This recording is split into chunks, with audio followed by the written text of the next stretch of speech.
तो हेलो दोस्तों, कैसे हो आप सभी लोग। होप कि आप सब अच्छे होंगे। तो welcome back to your channel Savita's Pathshala. तो बहुत दिन थोड़ा गैप हो गया हम लोग के पढ़ाई के बीच में। मैं बहुत दिन से वीडियो डाल नहीं पा रही थी, थोड़ा प्रॉब्लम हो रहा था मुझे। बट अब से हम दोबारा से वीडियो चालू कर दी हूँ मैं डालना। तो आज हम करने वाले हैं एक्सरसाइज 10.2 का क्वेश्चन नंबर 6। ठीक है, तो देखते हैं क्वेश्चन नंबर 6 में बोला क्या है।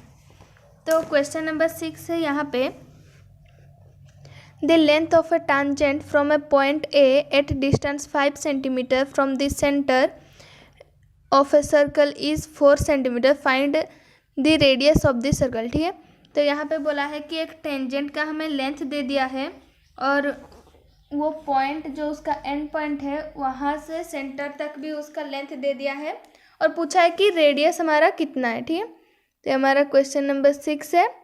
तो सबसे पहले हम एक सर्कल बना लेते हैं और यहाँ से ये पॉइंट ऑफ कांटेक्ट से एक टेंजेंट। ठीक है, और ये हमारा सेंटर है। तो कुछ इस तरह से हमारा डायग्राम बनेगा और यहाँ पे हम किसका कितना लेंथ है वो लिख लेते हैं। तो बोला है कि the length of A tangent from point A at distance 5 centimetre from the centre. ठीक है, तो ये पॉइंट ए बोला है, एक टेंजेंट का एक पॉइंट ए दिया है, वहाँ से सेंटर तक का डिस्टेंस 5 सेंटीमीटर बोला है। ठीक है, और क्या बोला है,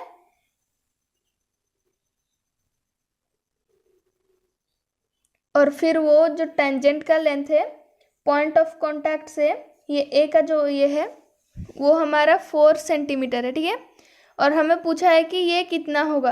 तो ये तो कुछ लोग ऐसे देख के ही बता सकते हैं, जो लोग पाइथागोरस थ्योरम अच्छे से पढ़े होंगे वो ऐसे ही बिना कुछ किए कैलकुलेट ही बता सकते हैं।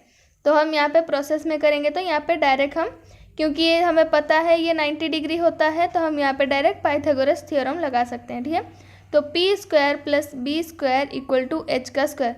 तो हाइपोटेनस नॉर्मली हमें पता होता है कि 90 डिग्री का पहले वाला साइड होता है और ये नीचे वाला जो होता है ये हमारा बेस होता है और हाइट ये तो होता ही है। तो हमें ये पी होता है, परपेंडिकुलर को ही हाइट बोला जाता है। ठीक है, तो हमें पी फाइंड करना है। तो P square equal to H square minus B square है ना, ये बी उधर जाए तो यहाँ पे प्लस में है, उधर जाए तो माइनस होगा। तो पी हमारा क्या हो जाएगा, एच का स्क्वायर यानी कि 5 का स्क्वायर। तो मैं डायरेक्ट लिख लेती हूँ 5 का स्क्वायर 25। ठीक है, और ये 4 जो है 4 क्या है हमारा बेस है, बेस का स्क्वायर कितना होता है, तो 4 का स्क्वायर कितना होता है हमारा 16। तो ये हमारे यहाँ पे स्क्वायर था, इधर आएगा तो हमारा रूट ओवर हो जाएगा। ठीक है, तो p इक्वल टू यहाँ पे 25 से 16 गया तो यहाँ हमारा 9 बचा। तो p इक्वल टू √9 क्या होता है, 3 का स्क्वायर 9 होता है, तो √9 का वैल्यू 3 हुआ। ठीक है, तो यहाँ पे सारा सेंटीमीटर में है तो यहाँ पे हम डायरेक्ट सेंटीमीटर लिख लेंगे, फिर लास्ट में लिख लेंगे therefore the radius of the circle is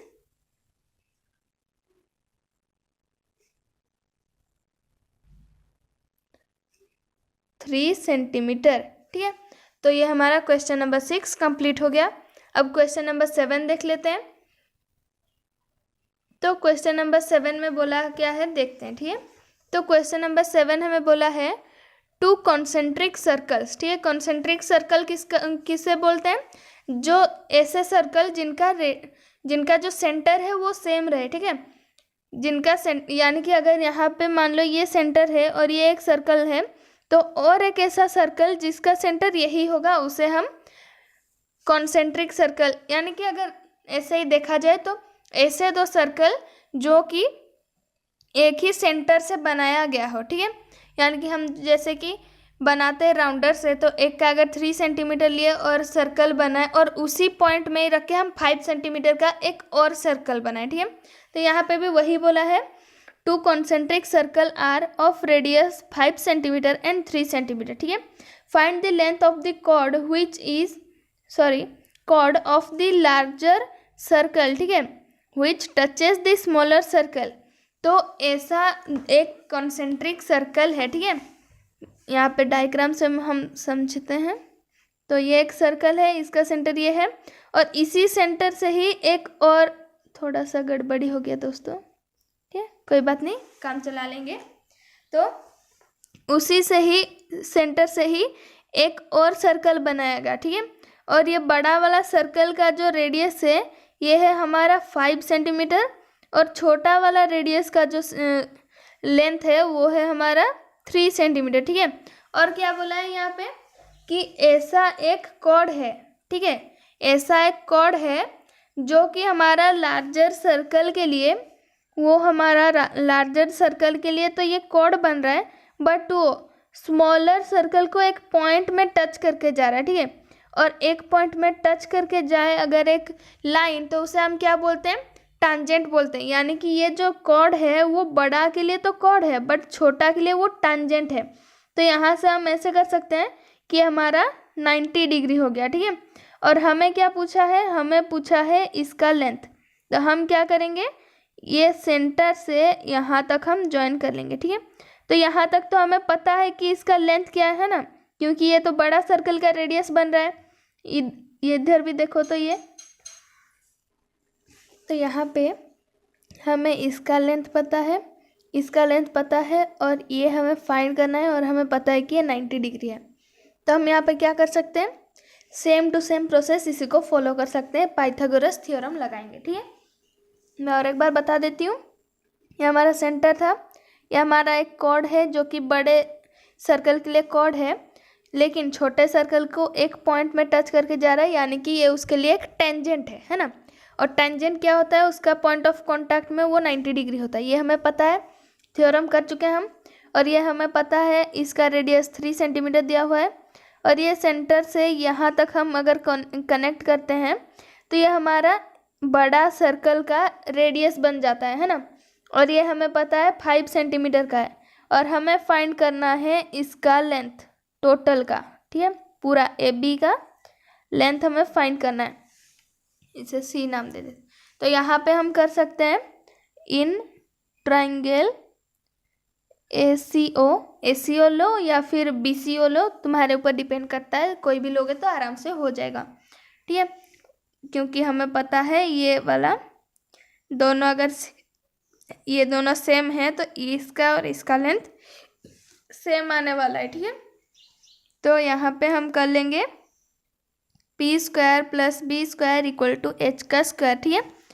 तो P हमें पता है 3 का स्क्वायर, प्लस बेस हमें नहीं पता है, ठीक है। हाइपोटेनस क्या है, 5 का स्क्वायर। तो B² क्या हुआ हमारा 25 - 9, ठीक है, 25 - 9 होगा। तो B हमारा √16, 25 से 9 जाएगा तो 16 होता है। तो B हमारा आ जाएगा 4 सेंटीमीटर, ठीक है। तो हमें AC का वैल्यू पता चला, AC = 4 सेंटीमीटर, ठीक है। हमें फाइंड करना है AB। तो AB जो है AC + AB होगा, ठीक है। ये C है, सॉरी, ठीक है। और हमें पता है कि ये सेम है, ये भी सेम है, ये सेम है, तो ये दोनों एक कॉन्ग्रुएंट ट्रायंगल भी हो सकते हैं, ठीक है। उतना नहीं सोचोगे तो एक कॉमनली सोचो कि अगर दोनों साइड सेम है तो ऑब्वियसली उसका 3 नंबर साइड भी सेम ही होगा।